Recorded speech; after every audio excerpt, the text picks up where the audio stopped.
Bonjour, je suis aujourd'hui avec Gérard Wolf, un spécialiste des fleurs de Bach, qui va tout de suite nous expliquer comment aider votre enfant à mieux s'endormir grâce aux fleurs de Bach.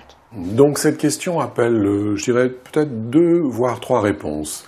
La première, c'est, alors, l'enfant, comment est-il? Est-ce que d'abord il est très turbulent, il a beaucoup joué? Et s'il a beaucoup joué et s'il est énervé, ça me semble tout à fait intéressant de lui donner un certain type de fleurs. Si par contre c'est un enfant qui, même s'il n'a pas beaucoup joué, a du mal à s'endormir parce qu'effectivement il a dans sa chambre un certain nombre d'objets qui deviennent des sujets et qu'il a peur d'une façon générale, comme peuvent avoir peur les petits-enfants, ce sera un autre type de fleurs qu'on lui donnera. Si l'enfant au départ est agité, s'il s'est énervé, s'il est un peu en hyperactivité parce que bon, il a fait des choses, il a joué, il n'arrive pas véritablement à s'arrêter. Il faut un petit peu l'aider, bien entendu, pour qu'il se calme et qu'il puisse s'endormir normalement. Il y a un certain nombre de fleurs, comme par exemple l'impatiente, la verveine, la vigne, qui vont manifestement l'aider à se calmer, à faire retomber la pression ou l'énervement que lui-même ressent.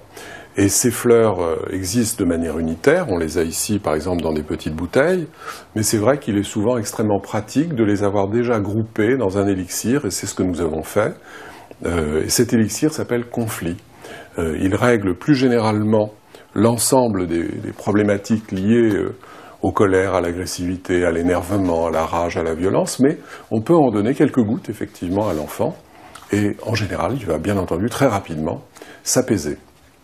Donc ça, c'est la première problématique, celle où manifestement il y a hyperactivité.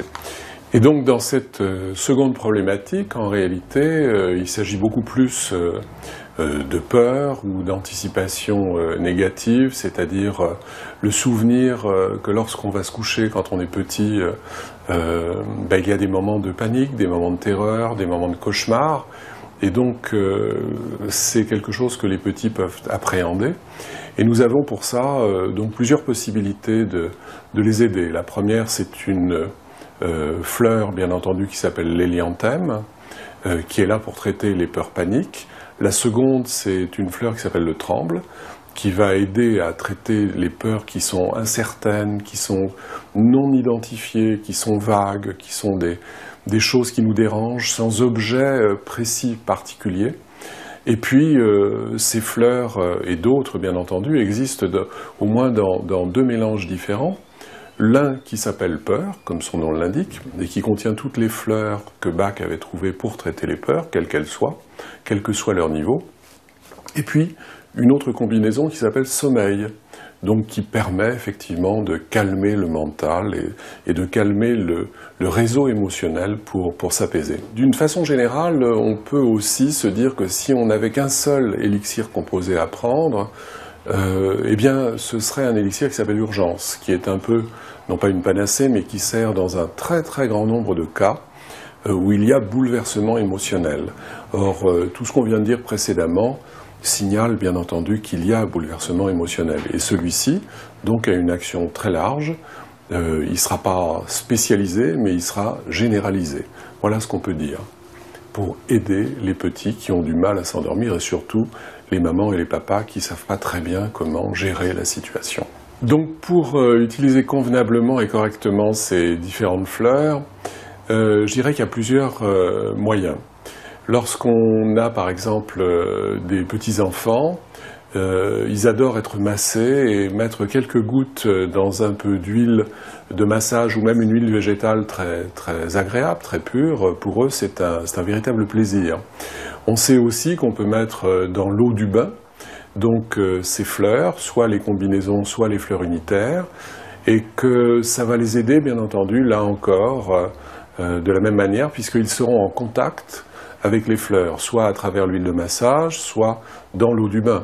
On peut aussi les leur faire absorber par voie buccale, puisque c'est une manière extrêmement traditionnelle, puisque 98% des gens, depuis le début des fleurs de Bach, les absorbent de cette manière-là. On va donc pouvoir mettre quelques gouttes dans l'eau d'un biberon, ou bien dans un biberon de lait, qu'on va donner aux petits, ou bien alors on pourra également leur mettre dans un jus d'orange, ou dans ce qu'ils ont l'habitude de boire quand ils rentrent, par exemple, donc, de l'école, à leur goûter. Et ceci de façon très simple, encore une fois, si on a repéré que quelque chose ne va pas très bien. On peut donc également aussi leur appliquer directement les fleurs sur les tempes ou les lobes d'oreille, ou derrière les lobes d'oreille plus précisément, ou même au niveau des veines des poignets. Bref, le plus important, c'est qu'on soit vraiment en contact avec les fleurs de Bach, quel que soit, je dirais, le système ou le moyen d'application ou d'absorption qu'on aura sélectionné. On peut se dire qu'on a la chance d'avoir des produits qui sont totalement inoffensifs, puisqu'ils bénéficient d'une innocuité totale, qui n'a jamais d'effet secondaire lorsqu'on les emploie, et que, mon Dieu, ce sont des produits qui aident effectivement très simplement, mais très efficacement, tous ceux qui les prennent.